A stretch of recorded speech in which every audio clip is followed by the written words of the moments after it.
Today we are looking at something most people assume is simple, but isn't. The roots of modern terrorism in the Middle East. Groups like Hamas and Hezbollah are often seen by critics as religiously driven, born purely of an extreme interpretation of Islam. But the record shows a more complicated story. Their methods of violence were shaped by outside powers, first by the Soviet Union, then by Iran, and today with echoes in Russia and China. And that matters, because once you see terrorism not as theology, but as a technology of violence, the whole picture changes.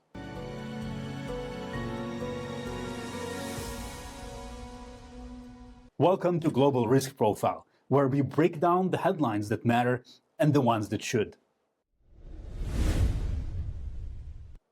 In the 20th century, the Soviet Union deliberately engineered terrorism. The Mitrokhin archive records show that the KGB began secret arms deliveries to the PFLP, the Popular Front for the Liberation of Palestine, in 1970, using Palestinian terrorists as proxies. Former Romanian intelligence chief Ion Pacepa was blunt. The PLO was dreamt by the KGB. Its 1964 charter was drafted in Moscow. Alexander Sakharovsky, the KGB's foreign intelligence chief, told his staff, "In today's world where nuclear arms have made military force obsolete, terrorism should become our main weapon." This wasn't religious, it was geopolitical. The USSR saw Palestinian groups as a cheap, deniable way to hit and destabilize the West and Israel. And it wasn't just weapons and training. Soviet disinformation was part of the package. Yuri Andropov, KGB chief, launched an operation to flood the Middle East with anti-American and anti-Semitic propaganda, including sponsoring the first Arabic translation of the Protocols of the Elders of Zion. The technology of terrorism was designed, packaged, and exported. So where do more recent terrorist organizations like Hamas fit in? Hamas wasn't founded by Moscow. It was born in 1987 out of the Muslim Brotherhood in Gaza. But by then, the toolkit was already lying on the table and used by various groups and organizations. Hamas copied the dual structure, political wing plus armed wing, pioneered by Soviet-trained Palestinian groups. Its early fighters trained in Lebanon in camps originally staffed with Warsaw Pact advisors. Its propaganda machine, martyrdom posters, underground press, disinformation, echoed methods taught in East Berlin and Prague. Then came Iran's Revolutionary Guard, adding suicide bombings, rockets, and clandestine finance.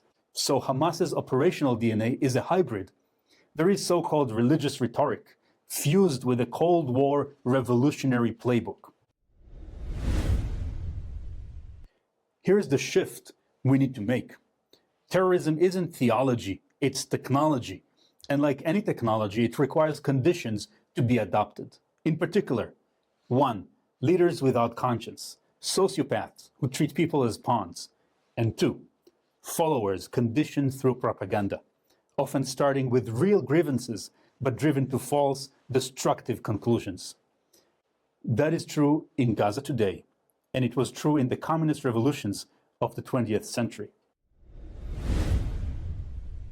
Speaking of communism, Felix Dzerzhinsky, head of Lenin's Cheka, the KGB's predecessor, said in 1918, "We stand for organizing terror. This frankly should be admitted." Before 1917, Bolsheviks used assassination, underground cells, and agitation. After seizing power, the same tools became the Cheka, gulags, etc. Mao's China, all the way till today, repeated the pattern. Guerrilla propaganda before 1949, then struggle sessions and cultural revolution purges after victory. Kim Il-sung in North Korea turned guerrilla habits into a permanent system of cells, indoctrination, and purges. The pattern is identical. Leaders without conscience, followers brainwashed by grievance, and the technology of violence and deceit, deployed first to seize power and then to rule. Taking a step back, we can see 3 pillars underpinning the characteristics of these regimes. Number 1, lies and deception. Communist regimes live by lies. Promises of peace and land delivering famine and dictatorship. Hamas promises dignity and liberation while delivering fear and destruction. Number 2, cruelty and disregard for life. Stalin's gulags, Mao's famines, Kim's purges, cruelty was deliberate policy. Suicide bombings, rockets into cities, hostage-taking, terror as strategy, not accident.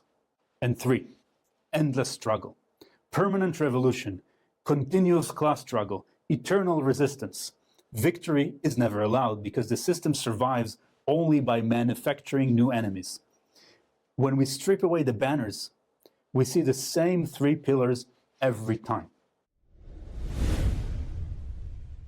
And here is the tragedy. Some of the most miserable victims are the perpetrators themselves.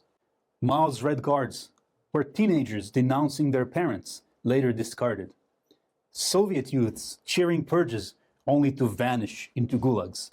And Hamas fighters raised from childhood to believe martyrdom is their only dignity. These people weren't born cruel.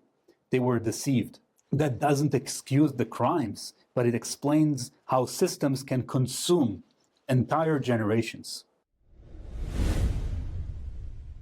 So how do we look at Gaza? With clarity. It is ruled by a terror organization built on deception, cruelty, and endless struggle. With discernment, many who fight for it or cheer for it are also victims of the system. And with steadiness, condemning Hamas is not condemning religion, Palestinians, or Muslims.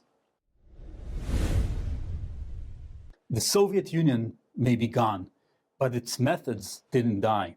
As one recent study put it, the Soviet Union indisputably engineered modern Islamic terrorism by infiltrating and co-opting religious frameworks, radicalizing them into an army of destroyers against the West. The playbook is alive. And yet, there is hope. In 2004, the 9 commentaries on the Communist Party began circulating in China. It exposed the CCP's lies, cruelty, and endless struggle. Out of that came the Tuareg movement, tens of millions renouncing their party membership and membership in youth organizations. Today, the number claimed is 400 million withdrawals. That doesn't mean the CCP has fallen, but it proves something vital. Even in a totalizing system, individuals can reclaim their conscience. They can quietly say, I don't consent to this anymore. That's the sliver of hope, that the individuals anywhere, in China, in Gaza, in Russia, and in the West, can say no to lies, no to cruelty, and no to endless struggle. So when you hear about Hamas, Hezbollah, or any group that thrives on terror, don't stop at the surface. Don't think it's simply extreme Islam or grievance or nationalism. Look at the pillars underneath: lies, cruelty, and endless struggle. That's the technology of violence, born in communist revolutions, exported through the Cold War, and still alive today. But also remember, technology is not destiny. People can unplug from it. They can choose conscience over cruelty. And when they do, even silently, that's where the future begins. That's it for this episode of Global Risk Profile. If you found this useful, thoughtful, or just different, please subscribe, share, and leave a review. Remember, the headlines may change, but the deeper patterns rarely do. Thanks for listening, and stay sharp.